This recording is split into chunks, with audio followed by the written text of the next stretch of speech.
Et j'aimerais simplement vous parler d'une invitation que le Seigneur fera un jour. Le dernier jour, donc c'est dans Jean au chapitre 7 et au verset 37. Le dernier jour, le grand jour de la fête, Jésus debout s'écria: si quelqu'un a soif, qu'il vienne à moi et qu'il boive. Ça, c'est un rendez-vous du Seigneur pour toi ce matin. Amen. Celui qui croit en moi, des fleuves d'eau vive couleront de lui, comme l'a dit l'Écriture. Amen. Il y a un rendez-vous pour toi ce matin. Et tu peux y répondre.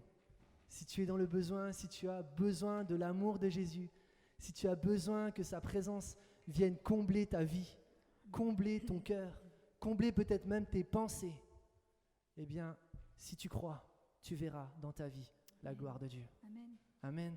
Et on va chanter ce chant qui est en réponse à cela. Si vous souhaitez vous lever, vous pouvez le faire. Si vous souhaitez rester assis, vous pouvez le faire. Levez les mains en signe de « Seigneur, je reçois de toi ce matin ». Vous pouvez le faire. Il n'y a pas de consigne particulière. La seule chose, ouvrons nos cœurs à sa présence. Amen.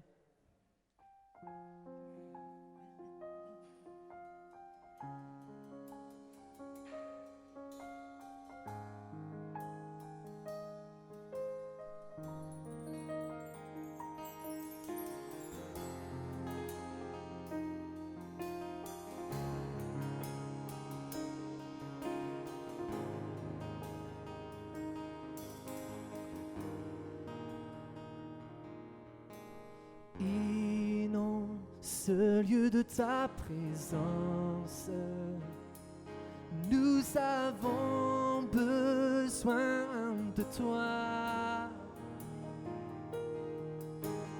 Inonde ce lieu de ta présence, nous avons besoin de toi. Viens.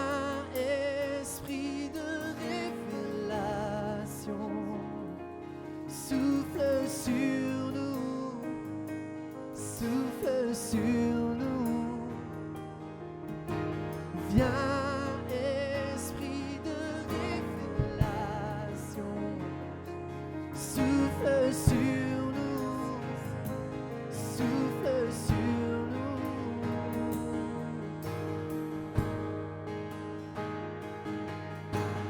Inonde ce lieu de ta présence, nous avons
besoin de toi en cet instant.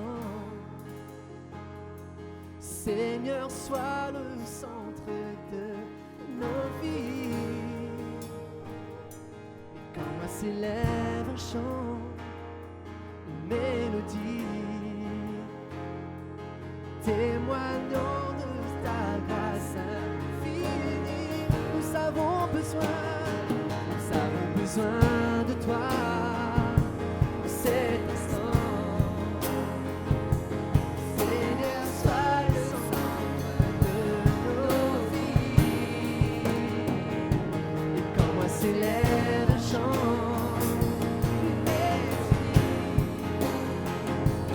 Témoignant de ta grâce infinie.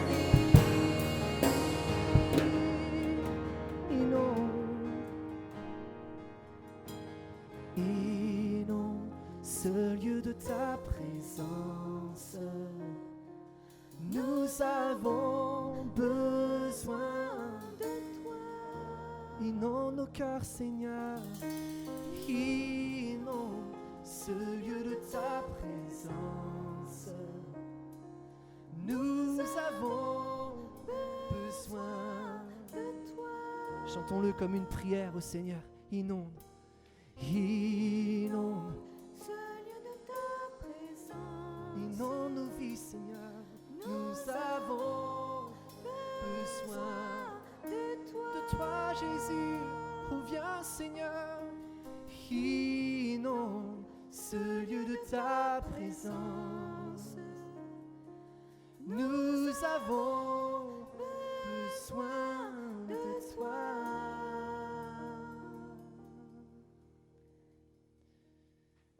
Seigneur, c'est ta présence que nous réclamons en ce lieu. C'est ta présence que nous réclamons, Seigneur, dans nos vies. Seigneur, il y a une place en nous qui t'est réservée à toi seul. Et cette place, ce matin, nous voulons te la dédier. Nous voulons te laisser toute cette place, Seigneur. Tu vois toutes les résistances qu'il y a peut-être à cet instant encore avant de commencer la célébration. Seigneur, viens briser, Seigneur, toutes ces résistances. Seigneur, viens, Seigneur, mettre au dehors de nos vies, de nos cœurs, de nos pensées, de notre être tout entier, Seigneur. Toutes ces choses, Seigneur, qui empêchent, Seigneur, l'action de ton esprit. Tu es le maître, Seigneur, en ces lieux. C'est toi qui as décidé de ce jour encore, pour chacune des vies ici présentes, pour ceux qui nous regardent aussi dans la vidéo. C'est toi, Seigneur, qui as décidé cet instant. C'est toi qui donnes un rendez-vous pour chacune de nos vies. Seigneur, on ne va pas louper ce rendez-vous ce matin. On te donne tout. On t'apporte nos vies comme une offrande.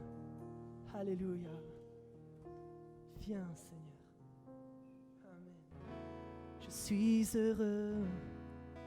Tu m'as donné ton nom.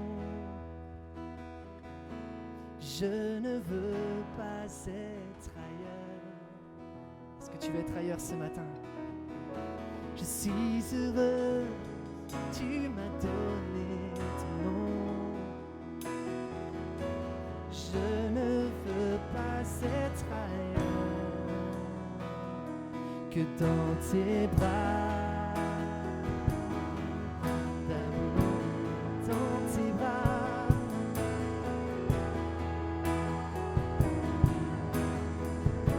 Dans tes bras, que dans tes bras.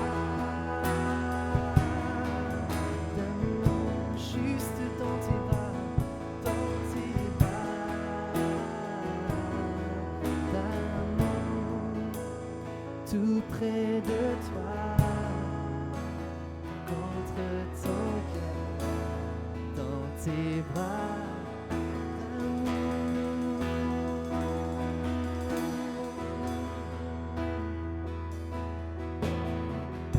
Je veux chanter un chant d'amour pour mon sauveur, pour toi Jésus. Merci pour ce que tu as fait. Tu es si précieux. Merci mon sauveur. Je suis heureux, tu m'as donné ton nom. Je ne veux pas être ailleurs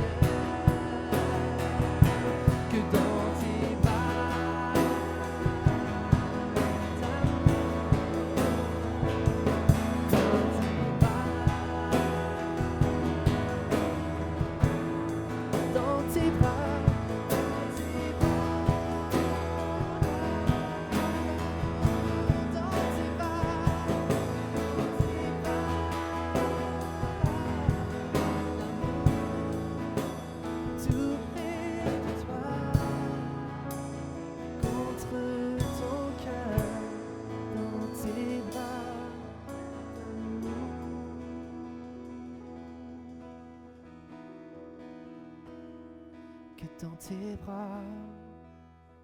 Oh, d'amour, que dans tes bras, d'amour, je veux être dans tes bras, dans tes bras. D'amour, me réfugier en toi, Seigneur, dans tes bras. D'amour, tout près de toi, contre ton cœur, dans tes bras d'amour. Nous allons vivre encore des choses merveilleuses. Alléluia.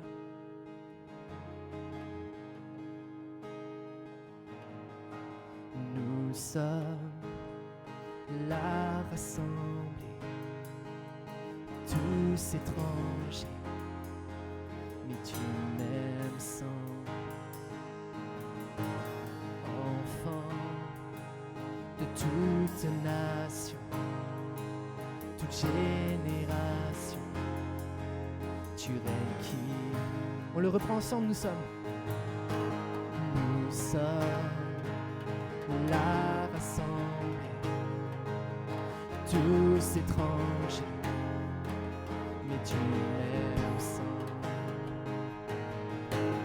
Enfants de toute nation, toute génération, tu règnes qui. Que ton cœur ne soit pas troublé. Relève la tête et ne crains aucun mal. Fixe tes yeux sur sa grâce. Dieu est fou amoureux de toi. Prends courage et tiens bon, sois fort. Souviens-toi d'où vient ton secours.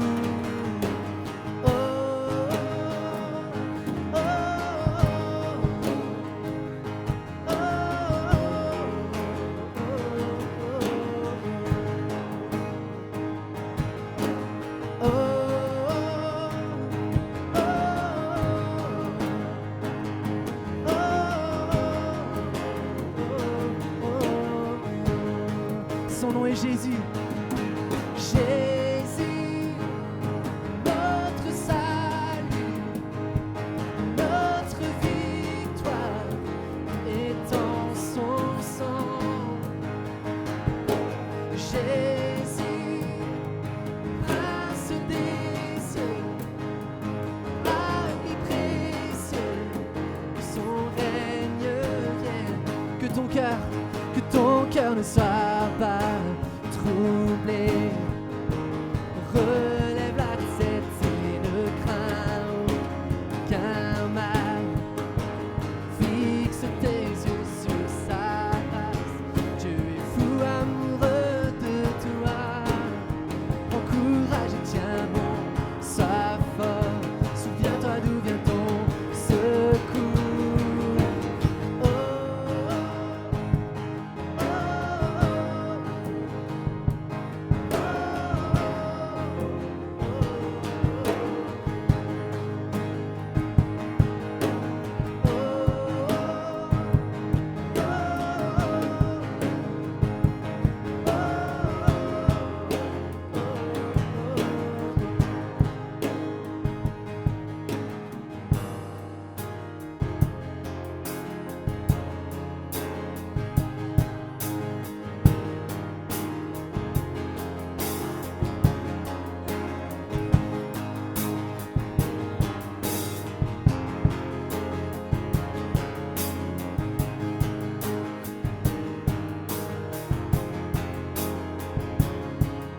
Ensemble, ouvrez-vous, portes éternelles, que la louange s'élève et les murs s'effondrent.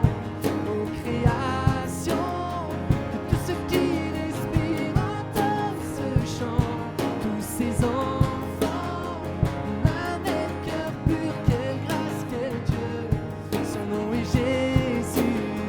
On le reprend, ouvrez-vous. Portes éternelles, que la louange s'élève et les murs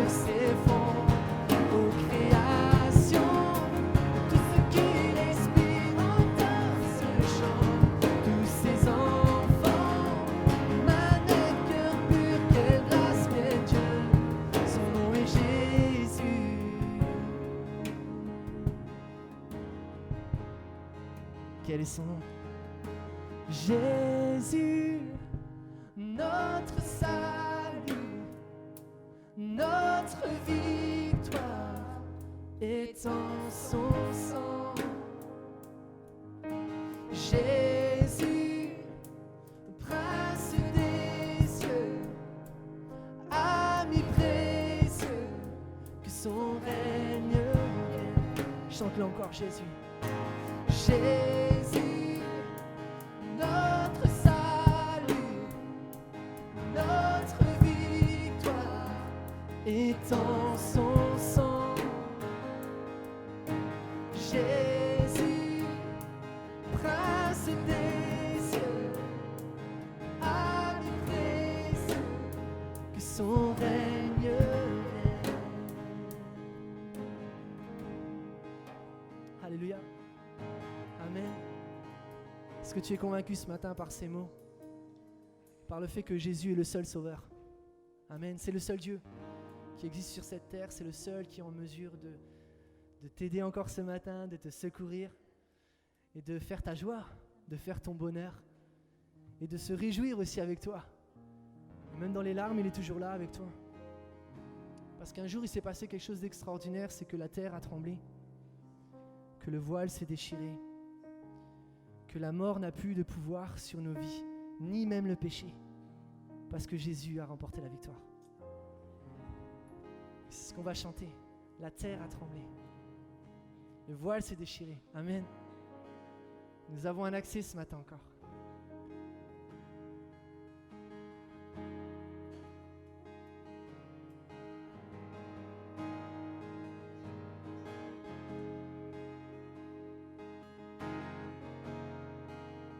La terre a tremblé, le voile s'est déchiré, désarmant la mort et le péché.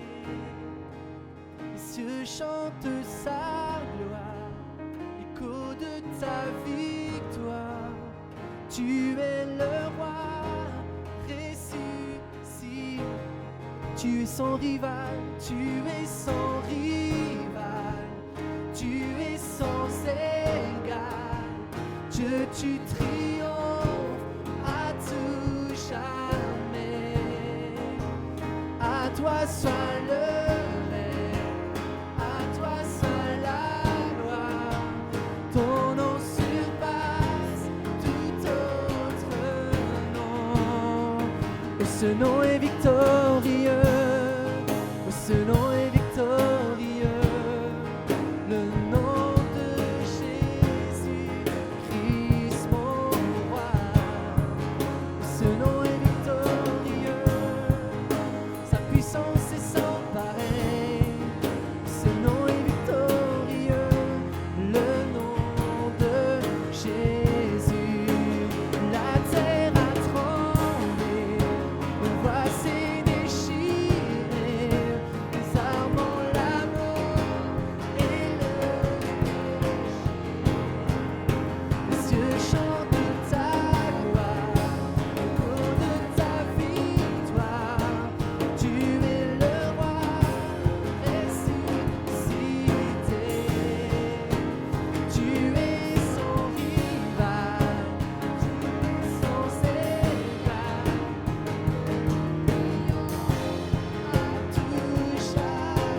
Oh, ce nom est victorieux. Oh, ce nom est victorieux. Le nom de Jésus-Christ, mon roi. Oh, ce nom est victorieux. puissance est sans pareil. Oh, ce nom est victorieux, le nom de Jésus. Alléluia. Amen. Bonjour mes bien frères et sœurs. Alors ça me fait plaisir d'être aujourd'hui avec vous. Et c'est vrai, c'est une joie immense que Dieu nous permet de nous visiter les uns les autres, et sachant que nous sommes une famille. Alors avant tout, je voudrais quand même me présenter. Donc je suis un frère de l'église de Romilly-sur-Seine. Donc c'est Gaston Iséros, et je suis accompagné de mon épouse Micheline, qui est là avec moi ce matin. Donc nous sommes parents de 5 enfants. Donc les enfants, ils sont restés sur l'église parce qu'il y a certains qui sont au service. Donc ils ont préféré être sur leur communauté là-bas et être au service du Seigneur. Voilà. Alors je voudrais partager ce matin avec vous quelques passages de notre Sauveur qui va encore nous faire du bien. Et on va prier avant cet instant pour remettre tout ce temps dans les mains du Seigneur. Père, nous te remercions pour ce que tu fais chaque jour dans nos vies. Merci parce que c'est toi qui nourris nos corps, notre esprit et notre âme.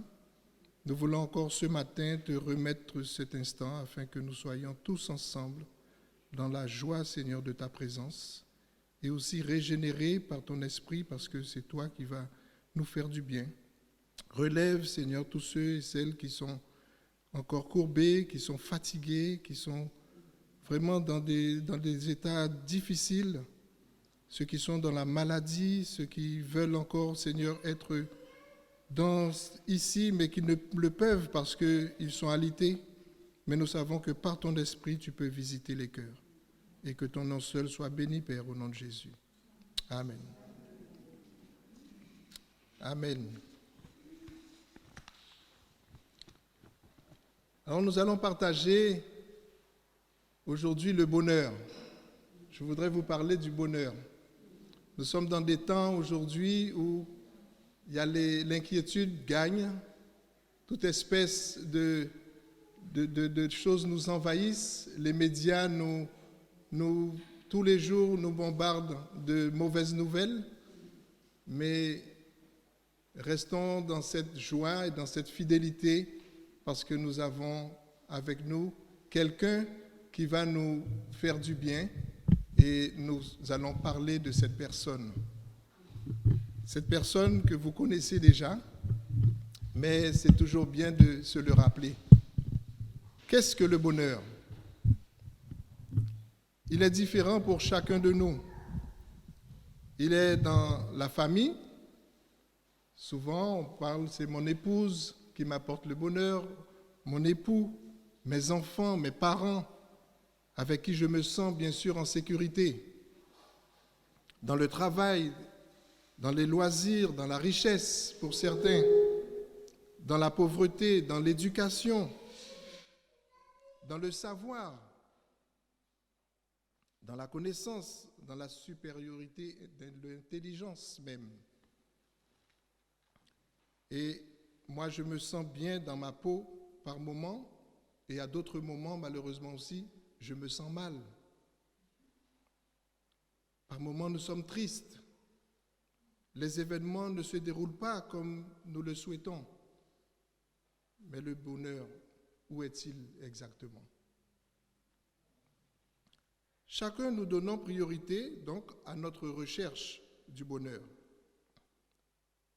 Mais suis-je en mesure de définir le vrai bonheur ? Comment le définir ? Qui peut me dire qui est heureux ? Qui est heureux aujourd'hui sur cette terre ? Il faut retourner en arrière et réfléchir à notre arrivée ici-bas. C'est Dieu, le Créateur, qui nous a façonnés dans le sein maternel. Même si mon intelligence, mon orgueil rejette Dieu, je reste et je suis une créature de Dieu. Et mon souffle, c'est Dieu qui le détient. Je ne suis pas éternel dans cette enveloppe mortelle. Amen. Pour connaître le vrai bonheur et le vivre, tu dois savoir et réentendre l'évangile. C'est l'évangile du salut. Et c'est là qu'on trouve le vrai bonheur, à travers la parole de Dieu. Nous savons qu'à travers sa parole, dans l'évangile de Jean, au chapitre 24, il nous dit, en vérité, je vous le dis, celui qui écoute ma parole et qui croit à celui qui m'a envoyé a la vie éternelle. Et il ne vient pas en jugement, mais il est passé de la mort à la vie. C'est un bonheur, effectivement, de savoir que je vais vivre éternellement. Amen.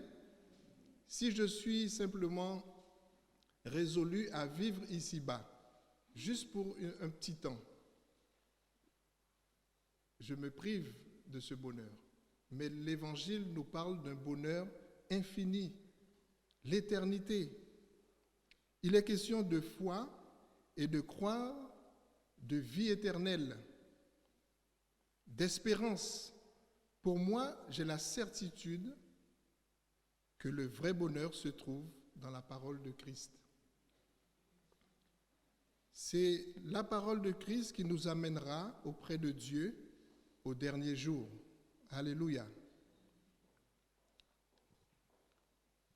Nous allons prendre un passage qui va un peu nous parler de ce bonheur dans l'évangile de Matthieu au chapitre 5, du verset 1er au verset 12.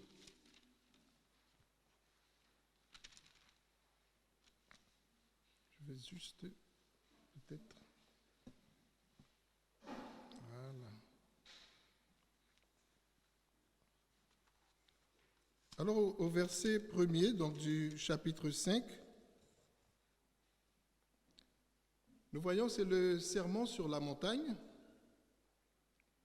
Et Jésus, donc, voyant, nous dit la foule, Jésus monta sur la montagne, et après qu'il se fut assis, ses disciples s'approchèrent de lui. Puis, ayant ouvert la bouche, il les enseigna et dit, « Heureux les pauvres en esprit, car le royaume des cieux est à eux. Heureux les affligés, car ils seront consolés. Heureux les débonnaires, car ils hériteront la terre. Heureux ceux qui ont faim et soif de la justice, car ils seront rassasiés. Heureux les miséricordieux, car ils obtiendront la miséricorde. Heureux ceux qui ont le cœur pur, car ils verront Dieu. Heureux ceux qui procurent la paix, car ils seront appelés fils de Dieu. Heureux ceux qui procurent, donc je dis la paix, heureux ceux qui sont persécutés pour la justice, car le royaume des cieux est à eux. Heureux serez-vous lorsqu'on vous outragera, qu'on vous persécutera, et qu'on dira faussement de vous toutes sortes de mal à cause de moi.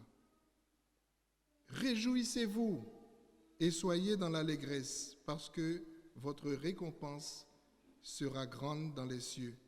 Car c'est ainsi qu'on a persécuté aussi donc les prophètes qui ont été avant vous. Amen.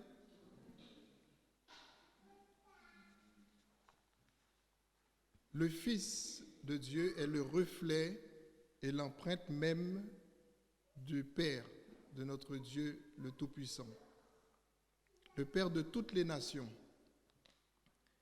Jésus a été renommé dans toute la Syrie, guérissant des malades, faisant des miracles de toutes sortes, des maladies, des douleurs, diverses genres, des démoniaques, des lunatiques, des paralytiques, il guérissait.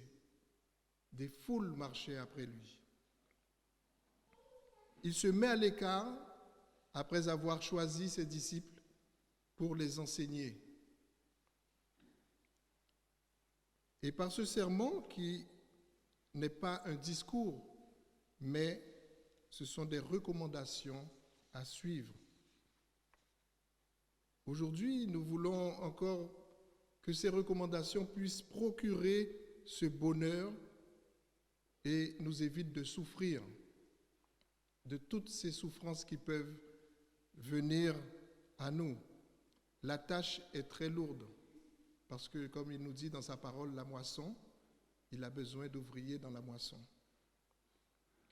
Mais la parole est avec nous et Dieu peut nous enseigner et c'est ce qu'il veut encore ce matin, nous faire du bien à travers sa parole afin de faire encore ressusciter ceux qui sont faibles, renouveler et surtout donner aussi des vocations à bien souvent nos jeunes qui sont là aussi, qui ont besoin de s'engager. Et nous allons un petit peu décortiquer à travers ces passages que j'ai lus de Matthieu au chapitre 5. Et on va parler un petit peu de chaque verset. Au verset 2, il dit, puis avant d'ouvrir la bouche, il les enseigna. Oui, Dieu parle par le Fils. Parce que le Fils a été établi sur toute chose. C'est par le Fils qu'il a créé le monde, nous dit la parole. Et dans Proverbe 14, verset 27, il nous dit « La crainte de l'Éternel est une source de vie pour détourner des pièges de la mort. » Amen. La parole de Dieu, c'est une source de vie. Nous avons aussi le verset 3 qui nous parle, qui nous dit « Heureux les pauvres en esprit, car le royaume des cieux est à eux. » Avoir conscience de son besoin, c'est le début justement de comprendre déjà son état. Sans Dieu, nous sommes normalement morts, nous sommes tristes, nous sommes vides. Reconnaître notre ignorance, notre manque de connaissance de Dieu, désirer le suivre comme les disciples et être frappé par son enseignement. La crainte de l'Éternel, nous dit la parole, enseigne la sagesse et l'humilité précède la gloire. Oui, Dieu veut montrer sa gloire ici-bas, mais à travers ses disciples. Et chacun de nous, nous avons cette tâche et cette responsabilité devant Dieu de traverser ce temps que nous sommes ici-bas pour témoigner sa gloire. Amen. Le verset 4, il nous dit « Heureux les affligés, car ils seront consolés. » Ce matin, il est question d'un retour à Dieu pour certains et ceux qui ne le connaissent pas, mais de pleurer même sur son péché. Des fois, les hommes ont du mal de déterminer entre péché, voilà, je fais quelque chose qui n'est pas bien, mais ce n'est pas forcément un péché, parce que le péché a aujourd'hui perdu sa place dans notre société. On ne parle plus de péché. On dit, bon, non, c'est pas grave, bon, c'est comme ça, c'est la vie. Mais la parole de Dieu, c'est elle qui détermine les bornes, qui détermine chaque étape de nos vies. Parce que c'est Dieu qui nous a créés et il nous dit dans sa parole que nous sommes pécheurs. Nous sommes tous nés pécheurs. Et le péché, nous l'avons comme même héritage, je dirais, puisque nous sommes nés de parents pécheurs. Donc il n'y a pas de juste. La parole nous dit qu'il n'y a aucun n'est juste. mais c'est Dieu qui justifie. Et c'est une rencontre personnelle qu'il faut qu'on fasse avec ce Dieu tout-puissant. Et c'est la repentance qui va nous permettre de reconnaître Dieu. C'est après avoir cette période d'humilité, nous allons passer par cet instant de repentance. Et le verset 4 nous le dit. On va pleurer, recevoir donc le pardon divin. L'œuvre de Christ, pour moi, me pousse à la repentance. Je reconnais mon état de pécheur et la grâce par le moyen de la foi. C'est la parole de Dieu qui va me permettre de recevoir cet état de repentance, parce que je vais comprendre mon état, mais non seulement ma petitesse par rapport à Dieu. Et des fois, nous nous croyons tellement haut, mais nous sommes très bas. Et c'est pour ça, dans Acte 3, verset 19, il nous dit, « Repentez-vous donc et convertissez-vous pour que vos péchés soient effacés. » Amen. Et c'est ce qu'il nous confirme dans le psaume 32. Il nous dit, « Tant que je me suis tu, mes os se consumaient, ma vigueur n'était plus. » Parce qu'on résiste à Dieu. Mais le jour que je me courbe, et c'est là qu'il dit, « Heureux ceux à qui le péché est pardonné. » Nous sommes heureux. Et c'est une joie pour nous. Verset 5. Il nous parle de douceur. Alors là, c'est quelque chose qui est, je dirais, délicat et très difficile, parce que nous avons chacun des caractères différents, mais Dieu veut, à travers nos caractères, nous façonner dans une douceur, dans sa douceur. Quand nous voyons Jésus, son œuvre, comment il parcourait partout sur la terre, et il a eu beaucoup d'attaques, beaucoup de mépris, beaucoup de souffrances, et nous savons même qu'il a été jusqu'à la croix pour être crucifié.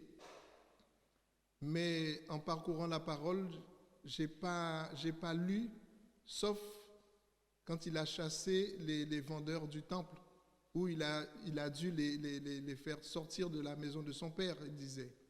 Mais à part cela, Jésus a été un exemple pour nous de douceur, de tempérance, de patience. Et à travers le verset 25, qui nous parle de cette douceur, faire preuve d'un nouvel esprit. Et c'est un petit peu ça que Dieu veut faire à travers nous. Une fois que nous ayons connu son Saint-Nom, une fois que nous sommes passés par cette humilité et cette repentance, le fruit de l'esprit commence à un travail dans nos vies. Cette transformation que Dieu veut et nous rendre paisibles, doux. Ce qui nous permet de jouir des promesses de Dieu. Amen. Parce que déjà ici-bas, si Dieu nous appelle, ce n'est pas pour que nous restions dans notre position en disant « je suis comme ça ». Voilà, je ne vais pas changer, Dieu m'accepte tel que je suis. Oui, effectivement, Dieu nous accepte tel que nous sommes, pécheurs, mais Dieu nous appelle à une transformation, à son image. Amen. Parce que si Jésus n'avait pas plusieurs caractères, il avait un seul. Et tous nos caractères doivent être transformés à l'image de Dieu. Et c'est son désir. Être transformé, être renouvelé. Ça, c'est le fruit de l'obéissance à Dieu. Il dit que votre douceur soit connue de tous les hommes. Le Seigneur est proche, n'est-ce pas? C'est ce qu'il nous dit dans Philippiens 4, verset 5. Le Seigneur est proche. Et notre mission, c'est de permettre justement à tous ceux qui nous environnent, tous ceux qui sont parents, nos collègues de travail, nos amis, ils doivent reconnaître un changement. Mais comment se fait-il? Il a changé, il n'est plus le même. il a quelque chose en lui et cette chose-là, il faut qu'on arrive sans même la témoigner, sans même ouvrir la bouche, ça doit se voir par nos gestes, par notre comportement. Et c'est ça que Dieu veut à travers ce verset 5. Et il nous dit que nous allons hériter la terre, parce que nous allons gagner tous ceux et celles qui sont autour de nous. Gagner la terre, c'est ça, c'est l'évangile, proclamer la parole de Dieu, gagner des âmes pour Christ.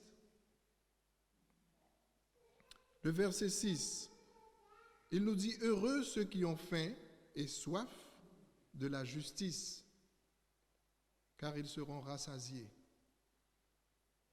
La justice.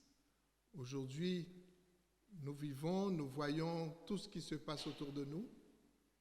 Et combien de fois nous supportons nous-mêmes des injustices. Nous voyons des injustices dans toutes les instances sociales, partout, nous avons de l'injustice.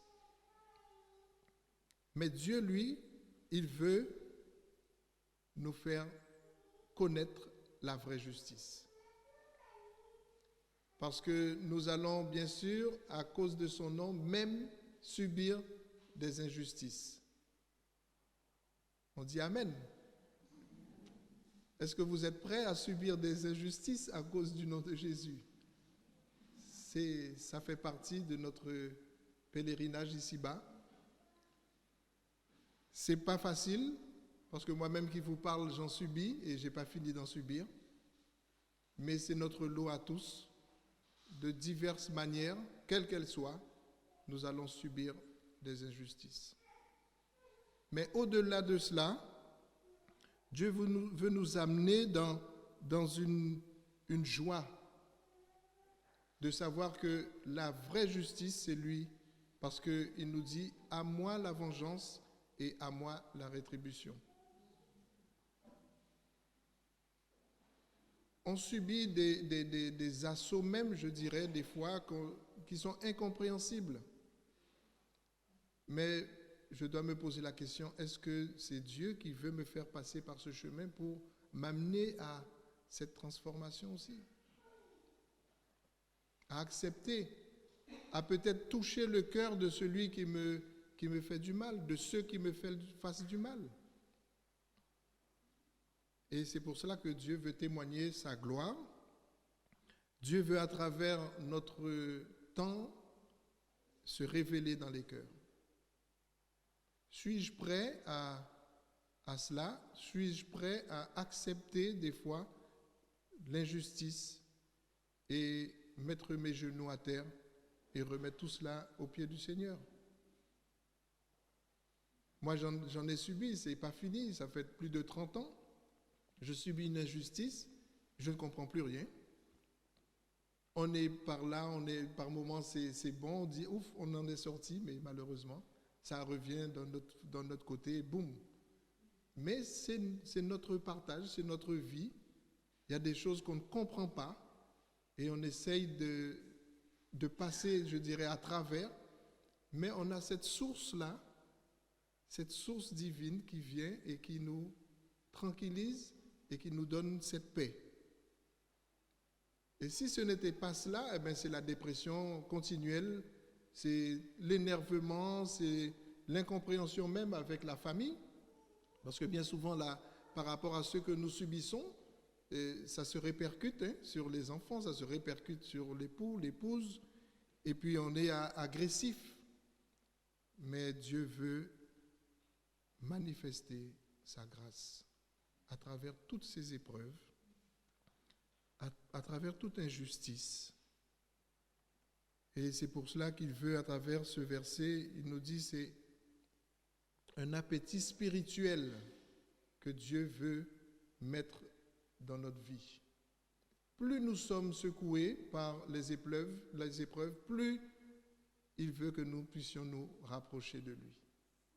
Et en se rapprochant de lui, nous allons trouver le calme, la paix, et cet appétit qui va nous permettre d'avoir cette croissance Et le Saint-Esprit va me pousser à la lecture de la parole et cette parole va me nourrir.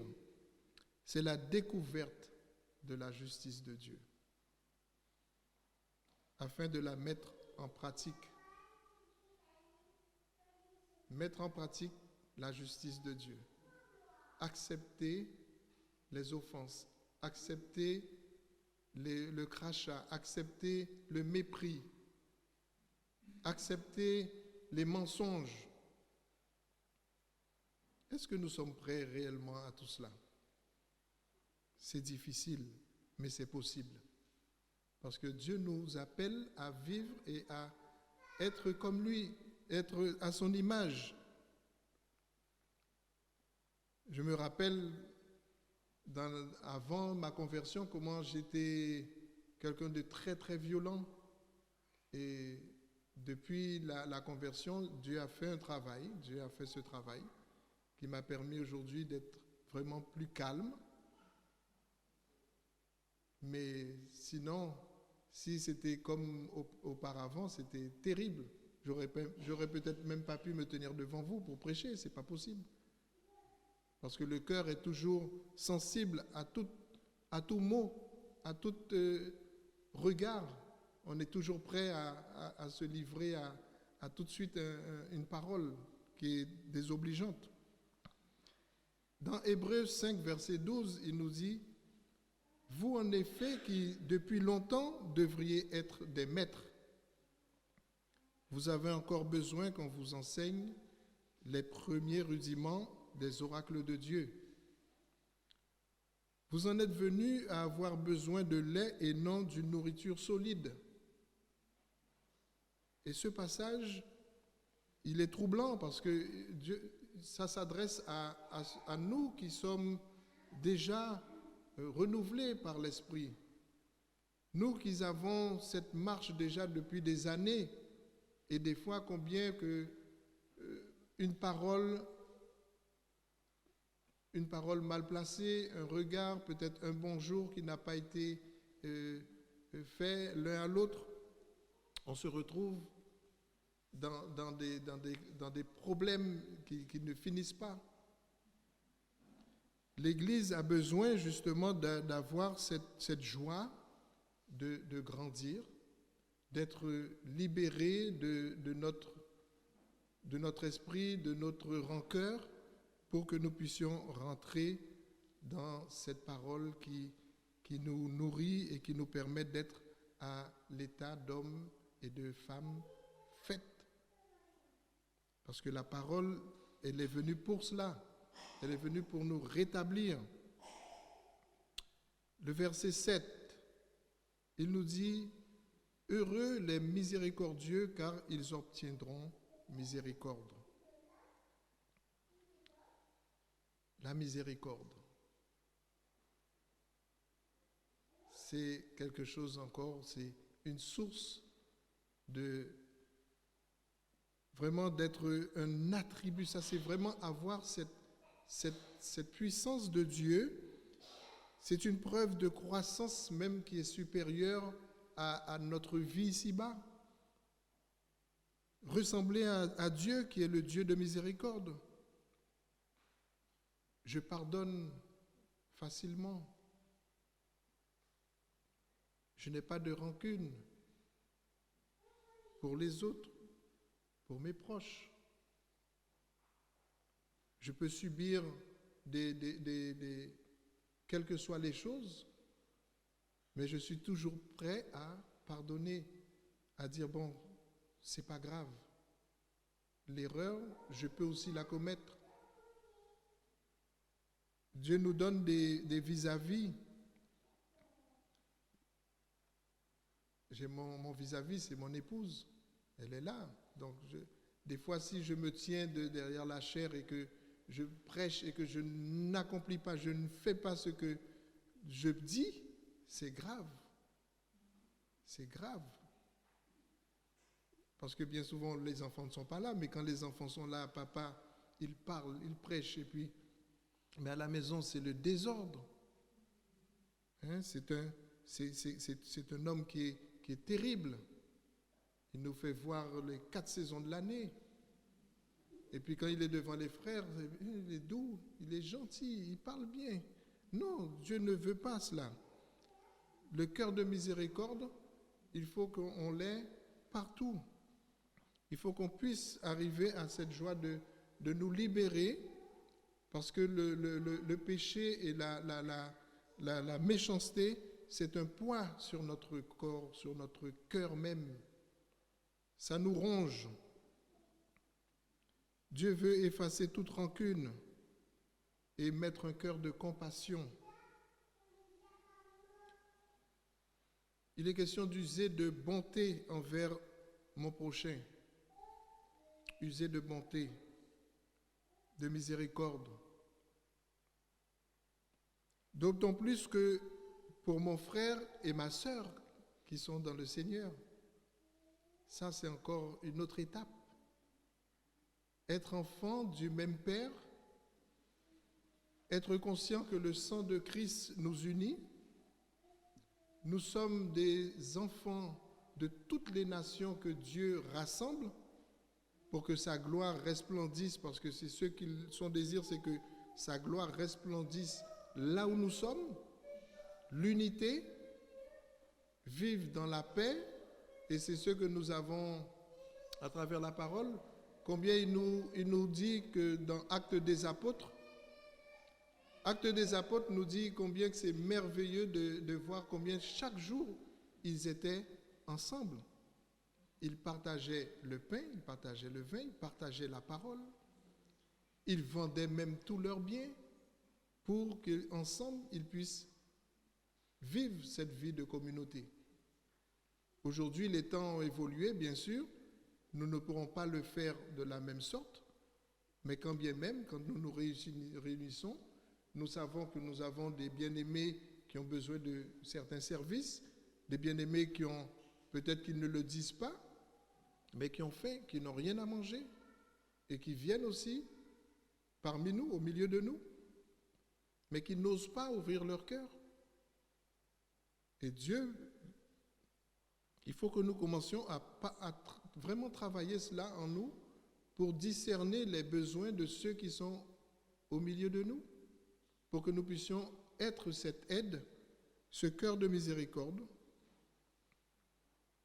Dans Jacques 2, verset 13, il nous dit « Car le jugement est sans miséricorde pour qui n'a pas fait miséricorde. » La miséricorde triomphe du jugement. Amen. La miséricorde triomphe du jugement. Le verset 8, il nous dit « Heureux ceux qui ont le cœur pur, car ils verront Dieu. » Vous voulez voir Dieu? Qui c'est qui veut voir Dieu? On veut tous voir Dieu. On veut tous au dernier jour être dans cette joie. Bon, s'il revient bien sûr avant, parce que nous attendons sa venue, mais c'est notre joie d'être dans cet élan de l'espérance que Dieu nous donne à travers sa parole. Le Christ revient bientôt. Il nous a dit qu'il vient sur les nuées. Au son de la trompette, les morts ressusciteront. Et nous, après, nous serons enlevés. Mais c'est merveilleux. Ça, je l'attends, nous l'attendons tous. On ne sait pas quand, mais on se prépare. Le verset 8 nous parle de la pureté de cœur. La pureté de cœur, c'est une preuve de l'existence d'une attitude plus noble qui conduit à la vision divine. Je ne me laisse pas envahir, mais je veux vraiment rester, quelles que soient les choses qui peuvent se passer, je veux garder mon cœur pur. Je ne veux pas me souiller. Je suis fidèle. Souvent nous parlons, nous chantons la fidélité de Dieu. C'est une joie pour nous de de faire sortir de nos cœurs, de nos bouches, hein, cette joie dans les chants et la fidélité de Dieu. La fidélité.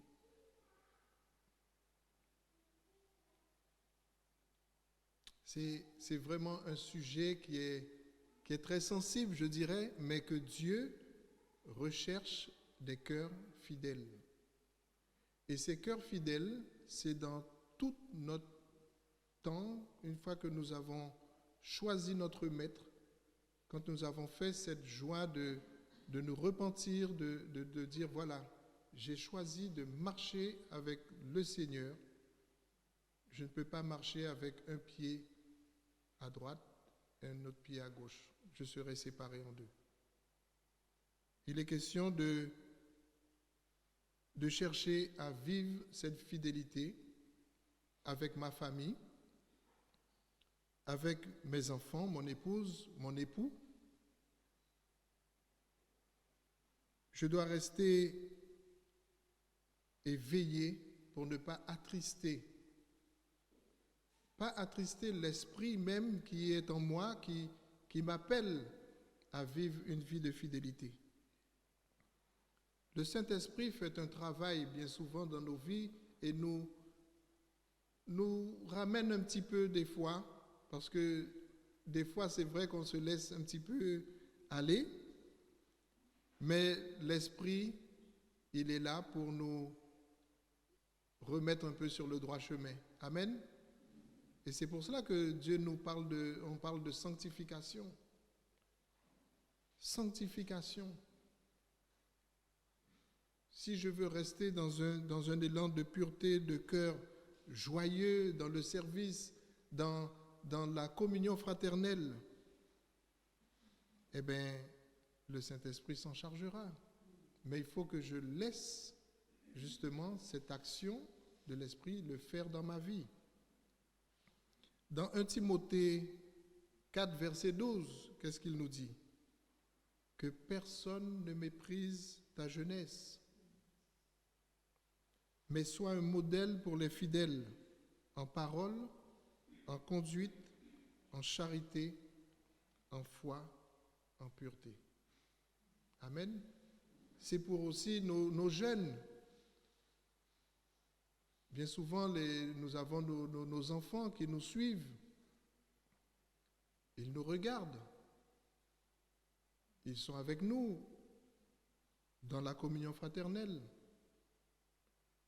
Et eux aussi, ils ont cette joie aussi de s'engager. S'engager dans cette joie d'être fidèle. Parce qu'aujourd'hui, nous voyons combien le monde est en décadence. On livre nos enfants à l'impureté même, à l'infidélité très jeune. On leur dit, allez, tenez, faites. Au lieu de leur dire, non, ce n'est pas de votre âge, c'est interdit. Mais ils passent au-delà même de notre responsabilité d'éducation pour donner notre éducation à nos enfants. Et ça passe. Ça passe. C'est triste, mais bien souvent nous regardons la société, comment elle va mal, parce que quand nous regardons des jeunes qui veulent s'engager, qui ont déjà connu la vie depuis des années, très jeunes. Maintenant, ça ne dit plus rien. À 12 ans, les enfants commencent leur relation une fois qu'ils rentrent au collège. Mais c'est grave. C'est grave, parce que cette fidélité-là, on en parle, mais ils ne sont pas conscients. Qu'est-ce que c'est que la fidélité? D'arriver au mariage pour des jeunes avec un cœur pur, que ce soit jeune homme ou jeune fille. C'est très important de ne pas se souiller, parce que c'est là la bénédiction. Amen. On a une bénédiction qui est cachée à travers la parole de Dieu. Que ce soit pour vous les jeunes, que ce soit pour nous les adultes, les enfants, on a une bénédiction dans l'obéissance à la parole de Dieu. Soyez sûrs et confiants que Dieu va vous ouvrir des portes qui n'ont jamais été ouvertes pour vous, parce que vous êtes fidèles, parce que vous accomplissez et vous obéissez à sa parole. Et quand on marche avec Dieu, c'est là, nous dit la bénédiction.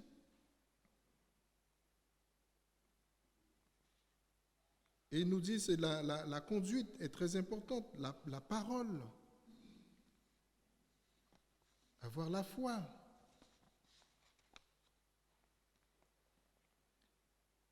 Le verset 9, il nous dit « Heureux ceux qui procurent la paix,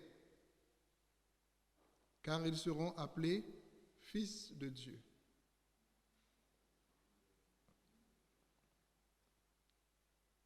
Là, c'est un homme naturel, malheureusement, ne peut pas procurer la paix. Parce que là, c'est la parole qui nous dit « Heureux ceux qui procurent la paix, car ils seront appelés fils de Dieu. » Quand nous sommes appelés fils de Dieu, il faut déjà qu'on soit régénéré par sa grâce et ensuite nous avons cette joie d'être, en tant que fils de Dieu, procurer la paix. Aujourd'hui, nous voyons autour de nous, bien sûr, tous ces pays où on a déjà des guerres, des bruits de guerre, toujours des conflits, sans cesse. Même par nos dirigeants, nous voyons comment il y a toujours des bruits, des désordres, des dossiers qui sont là, tenus en secret, et puis quand c'est les moments des élections, hop, on voit des dossiers qui s'ouvrent, et puis tout de suite, on a des scandales qui arrivent, et ça met beaucoup de troubles. Ça met beaucoup de troubles. Mais la paix, c'est le Christ qui la donne. C'est pour ça qu'il dit « Je vous donne ma paix ». Et il ne donne pas la paix comme le monde. Le monde, ce qu'il appelle paix, c'est un instant d'accalmie, mais ce n'est pas de la paix. C'est juste un petit instant. Mais la vraie paix, elle est dans le cœur de Dieu, à travers la foi en Jésus-Christ. Et cette influence que Christ aura en nous, cette influence qui est digne du Christ, et va contribuer et apaiser toutes les tempêtes qui sont autour de nous. La paix. Au niveau de mon travail, j'ai des collègues qui sans cesse qui vont parler les uns des autres, qui vont se moquer les uns des autres, qui vont se dénigrer. Mais est-ce que j'apporte la paix? J'ai une mission. Même les jeunes, dans les cours, dans les écoles, dans les collèges, dans les lycées, tant de difficultés, tant de souffrances d'enfants qui sont délaissés, qui sont méprisés, où on voit une violence maintenant qui s'exerce terriblement. Mais Dieu veut travailler dans les cœurs de chacun de nous pour que nous ayons cette joie d'apporter des messagers de paix. Messagers de paix. Mais il faut déjà que nous ayons reçu cette paix. Amen. Et cette paix, dans 2 Timothée 2, verset 24, qu'est-ce qu'il nous dit? Donc il ne faut pas qu'un serviteur du Seigneur ait des querelles. Il ne faut pas qu'un serviteur du Seigneur ait des querelles. Il doit au contraire avoir de la bienveillance pour tous et être proche à enseigner, doué de patience. Ah, j'ai du travail encore à faire. Il y a du travail. Même moi-même, c'est pas fini. Tant que je suis là, il y a encore du travail. Il y a du travail. Arriver à cette stature que Dieu souhaite, c'est cette stature où nous pouvons tout recevoir, mais sans broncher. Versets 10 à 12, il nous dit « Heureux ceux qui sont persécutés pour la justice, car le royaume des cieux est à eux.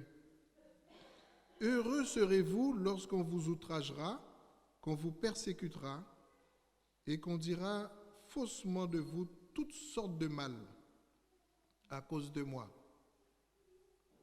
Réjouissez-vous et soyez dans l'allégresse, parce que votre récompense sera grande dans les cieux.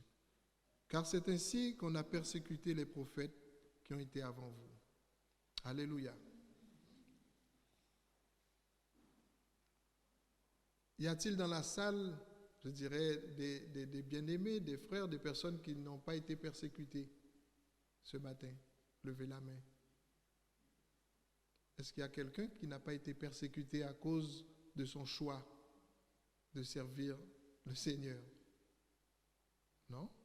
Parce que ça commence la persécution même avec nos proches. Ça peut commencer avec papa, maman, les frères et sœurs dans notre foyer. Le choix d'avoir fait le choix de servir et de suivre Jésus, ça y est, c'est parti. On est déjà dans une désobéissance par rapport à ce que nos parents nous avaient enseigné. Pas mal de nous sommes issus de familles catholiques ou autres, de musulmanes ou autres formes de foi, de croyance. Mais quand Jésus nous dit à tous ceux qui l'ont reçu, à ceux qui croient en son nom, il donne le privilège de devenir enfant de Dieu.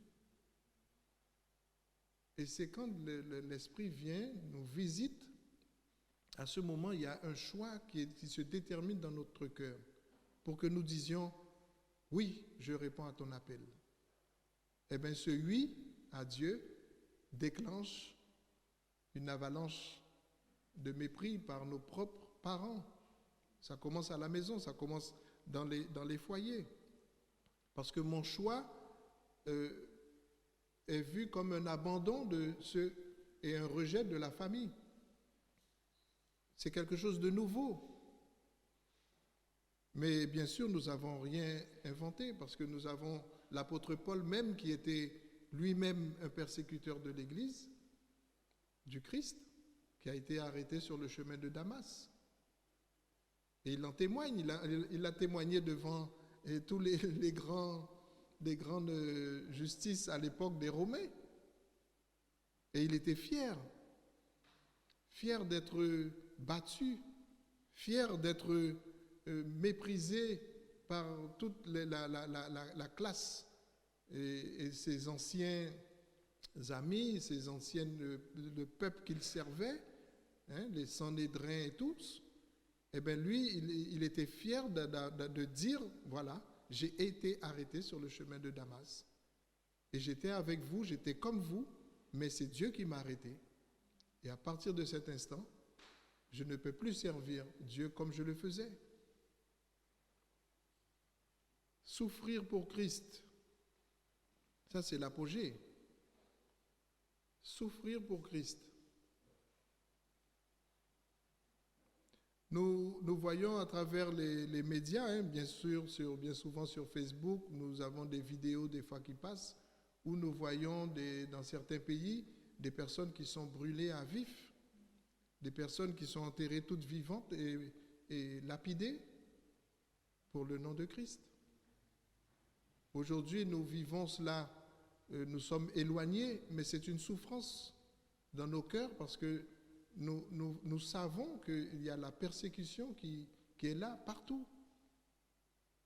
Nous jouissons aujourd'hui d'une tranquillité, elle est, je dirais, mais cette tranquillité, elle commence à être un peu moindre de plus en plus, mais elle viendra aussi nous rejoindre. Et c'est une manière aussi de nous préparer dans cette vision de savoir que la persécution, elle arrive. La persécution, nous ne l'avons pas vraiment, mais elle est des fois psychique, elle est psychologique, elle est de toute autre sorte, mais elle arrive. Celle où on viendra nous battre, nous enfermer, nous mettre en prison, nous lier. Soyons conscients que les prophètes et les martyrs ils ont eu des moments à passer qui étaient terribles. Et bien, quand on va plus loin dans les études bibliques, nous voyons que tous les apôtres eux-mêmes, leur mort a été terrible. C'est pour ça, dans Romains 8, verset 35, il nous dit « Qui nous séparera de l'amour du Christ ?»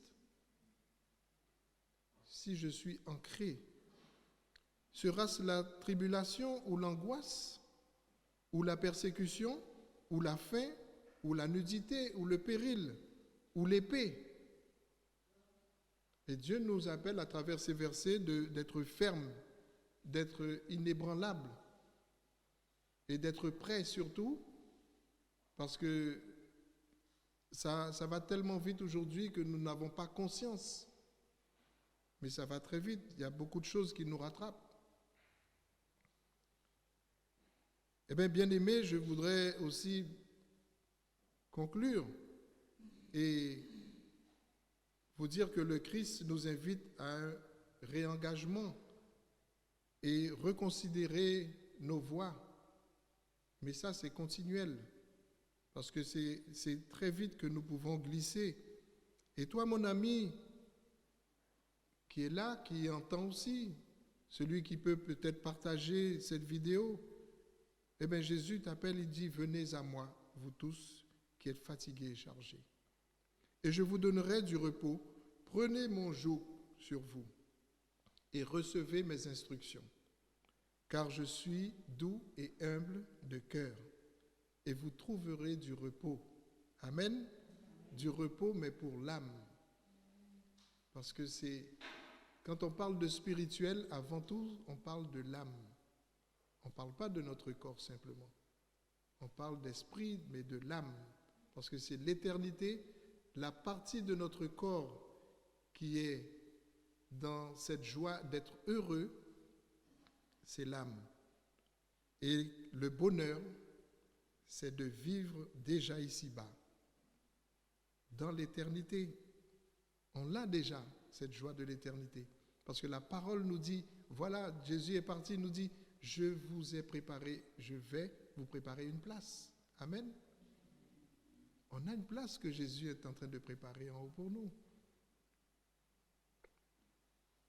Et son enseignement, c'est cet enseignement qui va nous permettre non seulement de pratiquer, mais d'être en paix. Pourquoi? Avant, nous étions tous morts par nos offenses, par nos iniquités, nos péchés. Mais aujourd'hui, nous avons la vie, nous avons la victoire sur la chair. Nous sommes réconciliés, pardonnés, rachetés. Et tout cela, c'est Dieu qui l'a fait. Alléluia. Alors je vous dis vraiment que nous tenons vraiment fermes dans la grâce et dans l'espérance. Et que Dieu puisse vous bénir. Au nom de Jésus. Amen.